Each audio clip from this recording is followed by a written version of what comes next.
আমার একটা দেয়াল আছে পা থেকে মানে দেয়াল যতটুকু হয় ও পর্যন্ত আর কি অ্যাওয়ার্ড রাখা সব। আমি এতটাই ভালো স্কোর করেছি যে আমাকে প্রাইভেট বিশ্ববিদ্যালয়ে ফুল ফ্রি স্কলারশিপে পড়িয়েছে। আমার জীবনের অর্ধেক সময় পার করেছি এই শোবিজ অঙ্গনে। আমি ছোট থেকে বড়ই হয়েছি এই অঙ্গনে।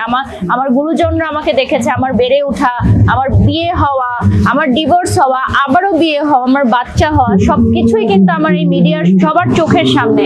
আমার স্টাইলিং গুলো আমি নিজেই করে থাকি। আমি অনেক চিন্তা করি, এমনকি অনেক রাত ঘুম হয় না যে আগামীকাল কি আউটফিট নিব, নিউ কি নিব, কারণ আমার একটা লুকের সাথে আরেকটা লুক একদমই ভিন্ন রাখার আমি চেষ্টা করি। তো আজকে যেহেতু একটু উইন্টার, তো আমি ভাবলাম যে একটু হাই নেকের আমি কিছু পরি যেটা ব্ল্যাক হবে, যেহেতু আমি আজকে অ্যাওয়ার্ড রিসিভ করব। তো এই জন্য ভাবলাম যে ফুল ওয়ান টোনের একটা কিছু পরি যাতে অ্যাওয়ার্ডটা ফোকাস হয়। আর আমি একটু স্লিক বান করেছি আজকে, এই তো। আর মেকআপটা কি করেন বলেন তো? মেকআপটা নিজে আমি করি না, আমার পার্সোনাল মেকআপ আর্টিস্ট আছে। ও দীর্ঘ 7 বছরের উপরের সময় আমার মেকআপ করছে, এবং হয়তো যতদিন আমি মিডিয়াতে কাজ করব ওই আমার মেকআপ করবে, কারণ আমার মনে হয় যে আমাকে একদম পারফেক্টলি ওই সাজাতে পারে।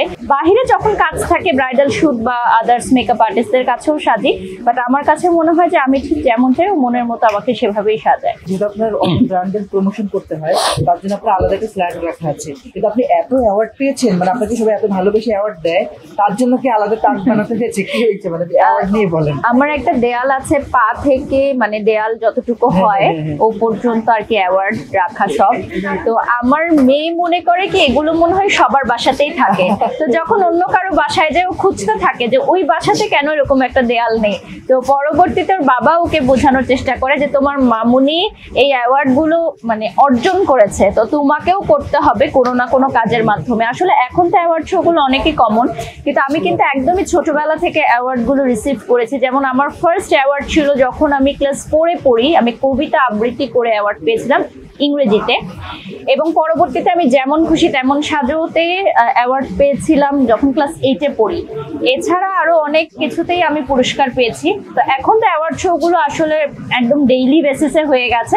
তারপরেও ভালোবাসার জায়গা থেকে যখন কোনো অর্গানাইজাররা আমাদেরকে আমন্ত্রণ জানায়, আমি চেষ্টা করি সেগুলো গ্রহণ করার জন্য সঠিক সময় পৌঁছে যেতে, কারণ অ্যাপ্রিসিয়েশন অনেক ভালো লাগে। দেখুন বাংলাদেশে অনেক ব্র্যান্ড প্রমোটাররা আছে, তো এতজনের ভিড়ে তারা যখন আমাকে নির্বাচন করছে, তাহলে আমারও উচিত তাদেরকে সম্মান প্রদর্শন করে অনুষ্ঠানে হাজির হওয়া।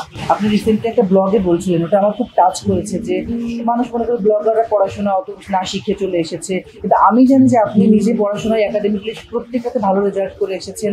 এই ব্যাপারে সত্যি আপনার মনে কষ্ট হয়? কি হয় একটু যদি বলতেন। আমি আসলে যেই রেজাল্টটা অ্যাচিভ করেছি, আমি প্রাইভেট ইউনিভার্সিটি থেকে বিনা টাকায় পড়েছি। এটা হয়তো অনেকেই জানে না, স্কলারশিপ নিয়ে পড়েছি, যেটা আসলে সবার ভাগ্যে জুটে না। আমি এতটাই ভালো স্কোর করেছি যে আমাকে প্রাইভেট বিশ্ববিদ্যালয়ে ফুল ফ্রি স্কলারশিপে পড়িয়েছে।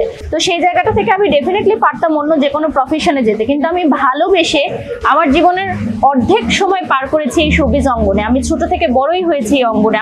আমার গুরুজনরা আমাকে দেখেছে, আমার বেড়ে ওঠা, আমার বিয়ে হওয়া, আমার ডিভোর্স হওয়া, আবারও বিয়ে হওয়া, আমার বাচ্চা হওয়া, সবকিছুই কিন্তু আমার এই মিডিয়ার সবার চোখের সামনে। তো আমি ওদের চোখের সামনেই বড় হয়েছি। তো আমি অর্ধেক জীবনটাই আসলে শোবিজ অঙ্গনের জন্য দিয়ে দিয়েছি, এটা ভালোবাসার জায়গা থেকে। আমি চাইলে হয়তো আমি প্রফেশন বা একাডেমিক ক্যারিয়ারে অন্য কিছু করতে পারতাম, কিন্তু এখন যে সম্মানটা মানুষ আমাকে দেয় সেটা তো আমি কোথাও থেকে অর্জন করতে পারতাম না। আমার মনে হয় যে মানুষের অ্যাচিভমেন্টের শেষ নেই।